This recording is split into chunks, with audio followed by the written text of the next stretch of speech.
إن الحمد لله نحمده ونستعينه ونستغفره ونعوذ بالله من شرور أنفسنا ومن سيئات أعمالنا من يهده الله فلا مضل له ومن يضلله فلا هادي له ونشهد أن لا إله إلا الله وحده لا شريك له ونشهد أن سيدنا وحبيبنا ونبينا محمدا عبده ورسوله دولو شريف اللهم صل على محمد كما صليت على إبراهيم وعلى آل إبراهيم إنك حميد مجيد اللهم بارك على محمد وعلى آل محمد كما باركت على إبراهيم وعلى آل إبراهيم إنك حميد مجيد رب اشرح لي صدري ويسر لي أمري واحلل عقدة من لساني يفقهوا قولي ربي زدني علما ربي زدني علما ربي زدنا علما اللهم إني أعوذ بك من همزات الشياطين وأعوذ بك ربي أن يحضرون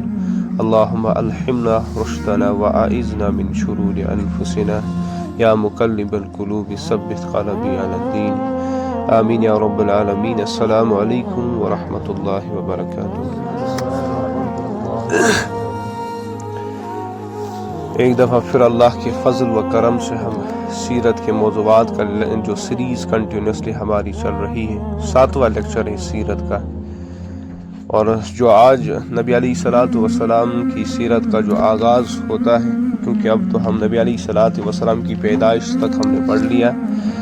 اب نبی علیہ الصلوۃ والسلام کے نبوت سے قبل کون سے واقعات اس کی زندگی میں پیش آتے ہیں، ان واقعات سے نبی علیہ الصلوۃ والسلام کا کیا تعلق ہے، وہی ہم پڑھ رہے ہیں.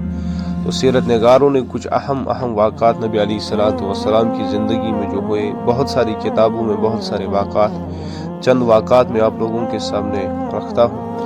سب سے پہلا واقعہ بحیرہ راہب کا ایک واقعہ ہے، جو جس کی اسناد تو حیثیت مشکوک ہے، لیکن بہت سے سیرت نگاروں نے اس واقعے کو کوٹ کیا ہے.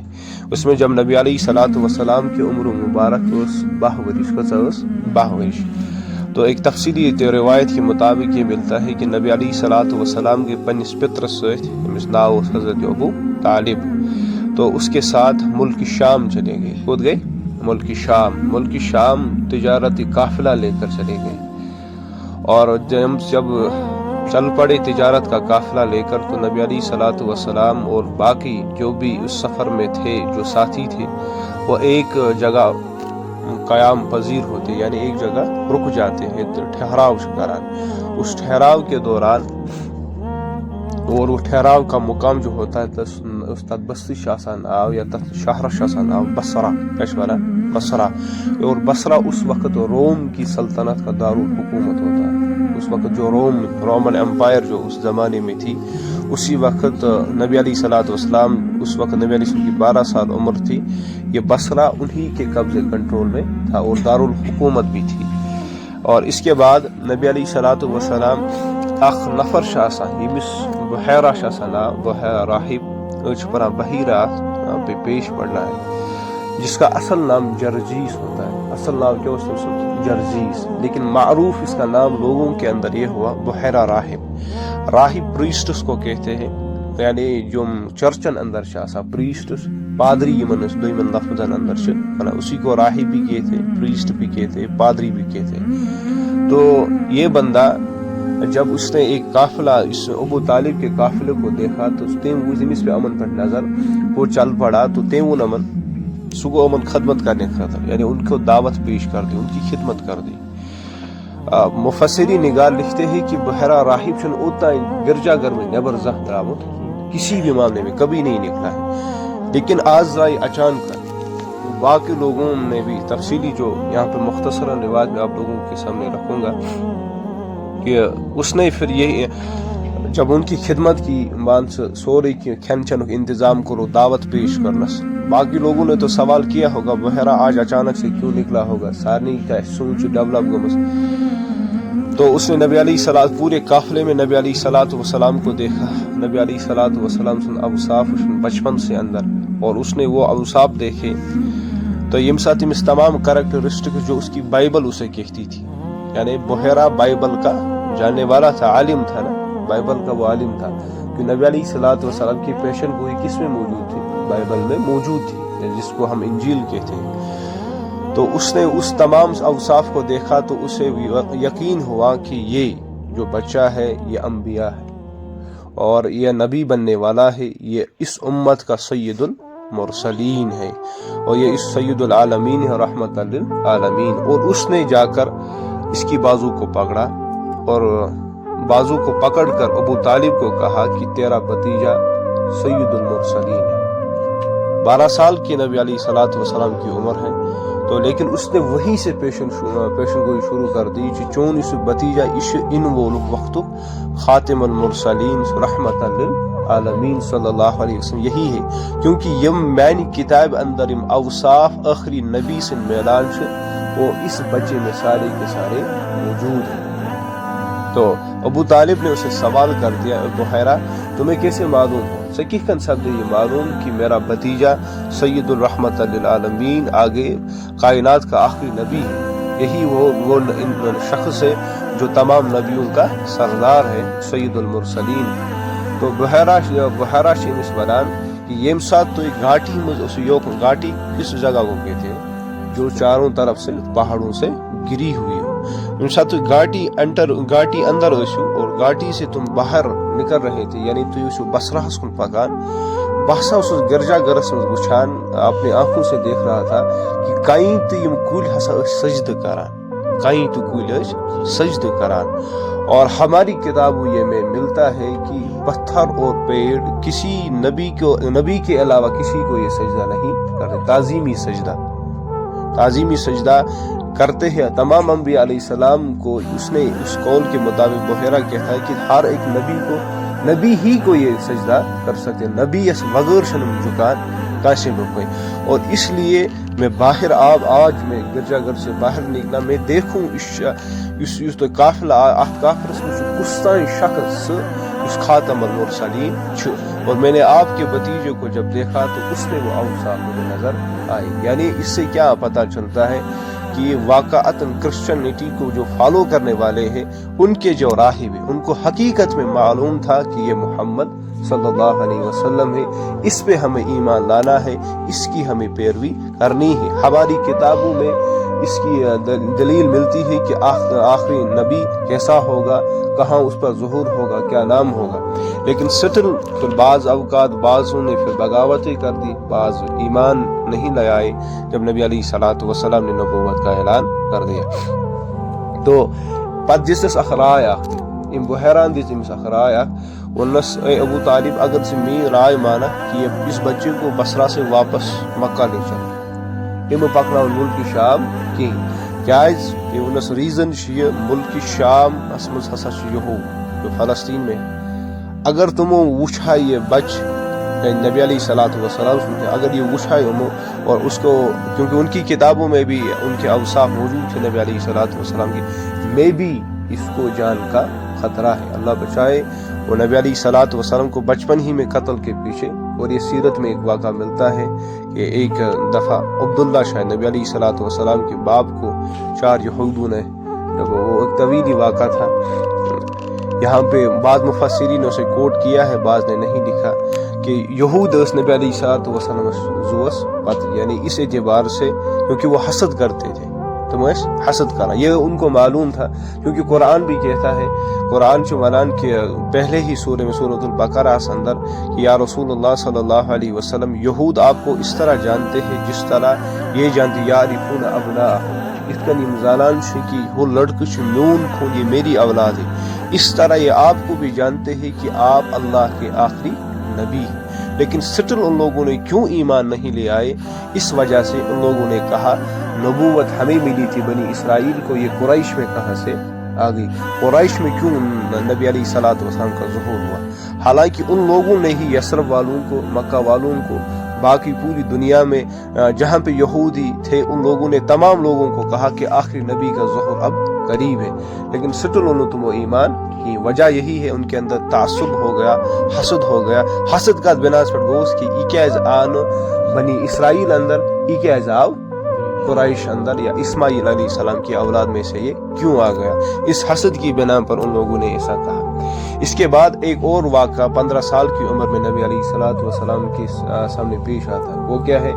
جنگی فجار ہوتی ہے، جنگی فجار۔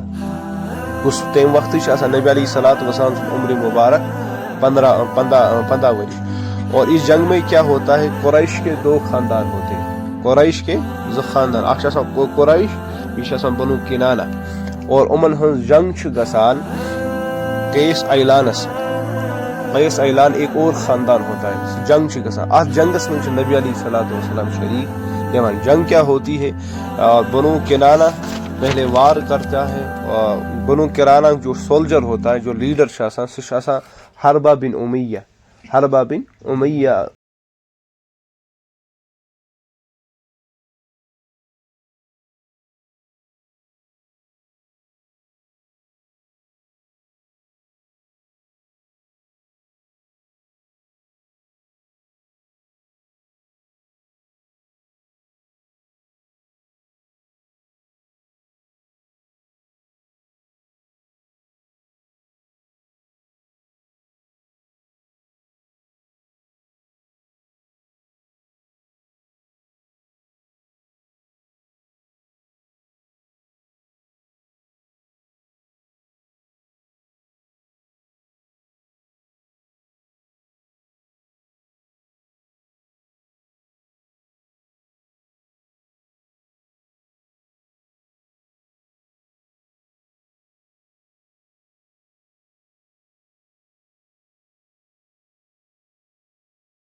بندہ جو مکہ میں رہنے والا ایک بندہ ہوتا ہے تمش نام بن آز بن وائل. آز بن وائل اس کو ایک سامان خریدتا ہے. یہ سامان ہے مر لیکن یہ سامان یہ رقم ادا کران کیونکہ اس بندے نے محنت کی, وہ تجارت کے لیے آیا تھا. اور زبیر گسان باقین دون ژن خاندان نش سہ ونان تمن کہ وائل نے مجھ سے سامان خریدا, یہ میں پونس دیوان مے کر تو مدد. اور سب اپنا اپنا حضور اسے پیش کرتے, یہ تمہارا معاملہ ہے, یہ تمہارا معاملہ ہے, یہ آپ لوگ خود دیکھو کس طرح لپلاڈ لو, یہ سون کنسیڈریشن کہ آپ لوگ خود کر لو اس معاملے کو. تو اسی زبیر یہ کھسان پہاڑی پہ یہ چڑھتا ہے یا پہاڑی پہ بلند آواز سے 2-3 اشعار کہتا, اور اشعار اس زبردست ونان کہ اس کی مظلومیت ان اشعار میں ظاہر ہوتی ہے کہ مجھ مظلوم, مجھ پہ ظلم ہوا ہے, میں نے جو میرا نان نفقے کا ذریعہ تھا اس سامان کنان اوسس, اور کسی بندے نے وہ مجھ سے خریدا لیکن سشن میں پونس دن خود تیار نہیں, اور میں کچھ کر نہیں سکتا. اور اسی اسنا میں اس نے 2-3 اشعار کہے اس پہاڑی پر. تو اس پر زبیر بن عبد المطلب نے بڑے ڈر جنون سے کہا, کون ہے بندہ جس نے اس کے ساتھ ظلم کر دیا؟ اس نفر جس نے اس کے ساتھ ظلم کر دیا, اس کو سامان لے لیا اور سامان دن پت کو اس کو سادہ تیل. تو زبیر بن عبداللہ وہی پیار و مددگار جو یہ بندہ جو چھوڑا ہے, اس کو یہی اس بنا پر یہ کمیٹی ایک بنتی ہے خلف فضول. زبیر بن عبداللہ اسی بنا پر یہ کمیونٹی بناتے ہیں کہ یہ کیا خاندان گسو سا جمع پہ. سب سے پہلے ان لوگوں نے زبیر کو حق دلوایا, اور اس کے بعد یہ ایک کنٹینیوسلی پروسیس چلی کہ یہ خاندان والے جب بھی کسی پہ عرب ظلم ہوتا تھا بے وجہ وہ مظلوم بن جاتا تھا تو تمس ہسا خاندان میں یہ مدد کرا, اس کی حمایتی بن جاتے تھے. اور نبی علیہ الصلوۃ والسلام کا ایک قول ہے, حدیث میں ملتا ہے کہ نبی علیہ الصلوۃ والسلام شوالان نبوت ملنے کے بعد یہ اللہ کے نبی نے فرمایا, نبی علیہ الصلوۃ والسلام رسالت اللہ تعالیٰ نے عطا, تو اس کے بعد اللہ کے نبی نے فرمایا کہ بحثہ عبداللہ بن جدعان کے گھر پر جو معاہدہ طے ہوا تھا خلف فضول, اور جو معاہدہ طے ہوا تھا میں اس میں شریک ہونا اتنا پسند کرتا ہوں تیسا چھن میں سرخ اونٹنی آتی پسند. بات سمجھ آئی کہ نبی علیہ الصلوۃ والسلام نبوت جب اس کو نبوت ملی, نبوت کے بعد اللہ کے نبی صلی اللہ علیہ وسلم نے فرمایا کہ باسا چھس پسند کران اس معاہدہ عبداللہ بن جدعان کے گھر پہ ہوا کہ مظلوم کو مدد کی جائے گی, مظلوم کی فقار کو سنا جائے گا, مظلوم کی حمایت کی جائے گی. باسا اس سوتا پسند کران اگر آج وہ معاہدہ ہوتا کہ میں خود نبی ہوں, میرا دین مذہب اسلام ہے, اگر عرب والے مجھے آج بھی کہتے ہیں کہ عبداللہ بن جدعان کے گھر پہ اس معاہدے پہ جمع ہو جاؤ, میں عرب والوں پہ نہ پہ کہوں بناسا کرنے تمہیں انکار. یہاں سے یہ پتہ چلتا ہے ہمیں سیرت سے کہ ظلم کے آگے گردن کو نہیں جھکا ہے, بلکہ جتنی تمہیں استطاعت ہے اتنی مظلوم کی حمایت کرنا, اتنی مظلوم کی مدد کرنا, یہ ضروری بات. اگر اس ہر ایک یہ جو آج کل کا ایک نیچر بن چکا ہے, سیلفشنس, جو ہمارے اندر بہت خود غرضی آ چکی ہے, تم اعتبار بشس بیکس مسلمان باعث مدد کرنے کا تیار کہ غیر مسلم کی تو بات ہی نہیں. میں اپنے ہمسائے کو بھی مدد کرنے کے لیے تیار نہیں, میں اپنے فیملی ممبرس کو گھر میں مدد کرنے کے لیے تیار, اگر وہ کسی مشکلات میں پڑا ہے, اگر وہ کسی بھی تکلیف میں پڑا ہے, بچنس تمس تکلیف استاد پر حمایت کرنے کا تیار کہ بلکہ ہمارا معاشرہ ایسا بن چکا ہے اب بائی کی اعتبار ظلم کرتا ہے, بیاکھ ہمسائے بیکس ہمسائے پر ظلم, معاشرت کی تو بات ہی نہیں, سوسائٹی کی تو بات ہی نہیں. اگر ہم گھروں میں یہ دیکھیں, لیکن سیرت سے ہمیں یہ سبق ملتا ہے اگر کا غیر مسلم تو مظلوم ایسی, غیر مسلم بھی اگر مظلوم ہوگا اس کی حمایت کرنا ہمیں سیرت کا مطالبہ کرتی ہے کہ نبی علیہ الصلوۃ والسلام کی زندگی یہ کہتی ہے کہ جو بھی مظلوم تمہیں ملے گا جہاں پر بھی ملے گا تو ایسا جو تم سے مدد, اس کی حمایت کرنا. کیوں؟ کیونکہ اسی سے انسانیت, اسی سے بھائی چارہ, انسان کا بھائی چارہ ایک ثابت قدم رہتا ہے کہ بردرہڈ سٹرانگ روزان تمے یم سات اخ أکس مدد کرو یم سات اخ أکس مدد کرو کہ وہ بردرہڈ کا ہو جانا یہ ناممکن. امت اس طرح یونٹی نہیں ہوتی. امت کو اگر ہمیں یونائٹ کرنا ہے تو اس سے سب سے بڑا ریزن بردرہڈ ہے. آپس میں بھائی چارہ ہونا چاہیے, آپس میں اتفاق ہونا چاہیے, آپس میں محبت ہونی چاہیے. آپ لوگ کبھی کبھار غور کر لو, غیبت پہ, حسد پہ, تکبر پہ, کسی کو نیچ دکھانے پر اللہ کے نبی صلی اللہ علیہ وسلم نے حدیثوں میں کتنی بڑی بڑی وعیدیں سنائی. کیوں سنائی؟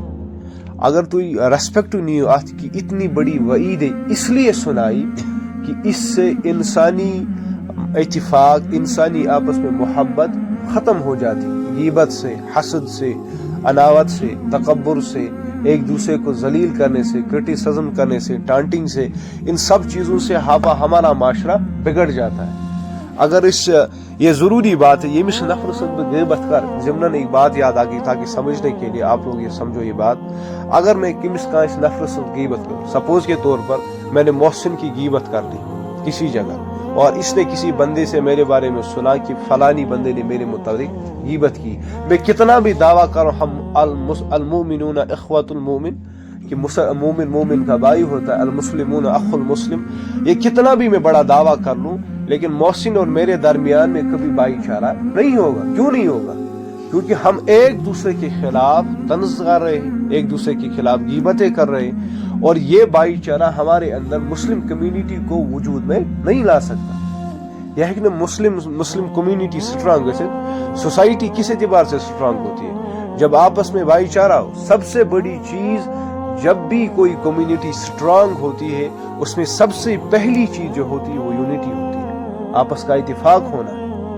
آپ یہ ساتھ بانوی نا اتفاقی گئی جان لینا, اس معاشرے کا بگاڑ ہونا شروع ہوگا. پھر غیر اس پہ گھس جاتے ہیں اور تم سے مسلط نسل. ابھی مسلم امہ کتنی بڑی پاپولیشن ہے, کزا بڑ پاپولیشن ہے, 2 بلینز یا مور دین 2 بلینز ابھی ہے, لیکن 2 بلین ہونے کے باوجود, اتنی کثیر تعداد ہونے کے باوجود سب سے مظلوم نیشن کون سا ہے؟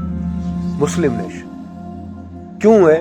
کیونکہ اب دیکھو کہ ہر ایک بندہ ایک دوسرے کو ٹانٹ کر رہا ہے, ہر ایک دوسرے ہم نا اتفاقی کر رہے ہیں, ایک دوسرے کی حمایت کرنے کے بجائے ایک دوسرے کی ٹانگیں کھینچ رہے ہیں. اور اس ٹانگوں کھینچنے کی وجہ سے جو ہمارے دشمن ہیں ان کو موقع ملا کہ ہمارے ہی اندر ان بندوں کو تیار کر دیا جو ایک فرقے کو ایک فرقہ گالی دیتا ہے, دوسرے کو دوسرا, اور اس قدر نفرت دل میں بھر چکے ہیں وہ بندے کہ تم سے قتل کرنا دون خطر تیار.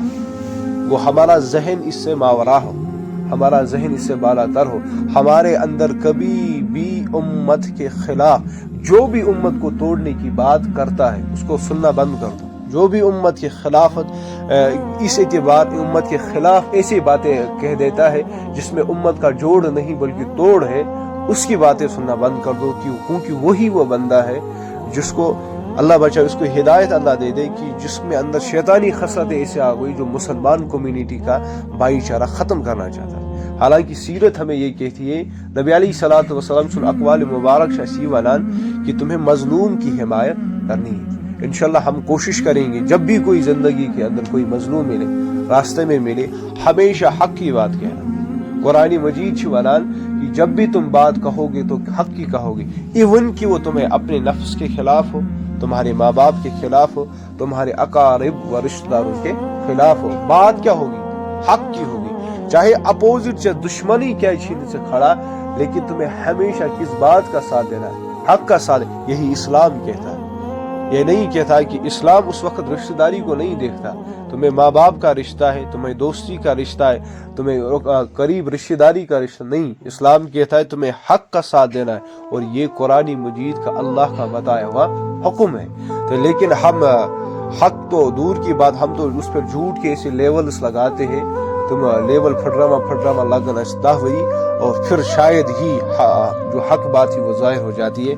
تو 5 نفر بنا میں ونیا تمہیں دو وہ اس آٹھ معاملس مز کی, لیکن 10 سال 20 سال گزر جاتے. جیسے کہ ابھی بھی ہے کہ کوئی بندے پہ اوپر کوئی کیس ہوتا ہے عدالتوں کے اندر, لیکن تمشن سے گناہ آسان بچھان کورمو کہ 10 سال کے بعد اس کی رہائی ہوتی ہے, اور 10 سال کے بعد یہ پتہ چلتا ہے یہ بندہ اس نے یہ کرائم کیا ہی نہیں تھا، لیکن 10 سال اس نے سزا کاٹی، اور یہ کتنا بڑا ظلم ہے یہ۔ اس لیے ہمارے لیے سسٹم کا ہونا، نظام کا ہونا بہت ہی، عدلی نظام کا ہونا بہت ہی ضروری ہے۔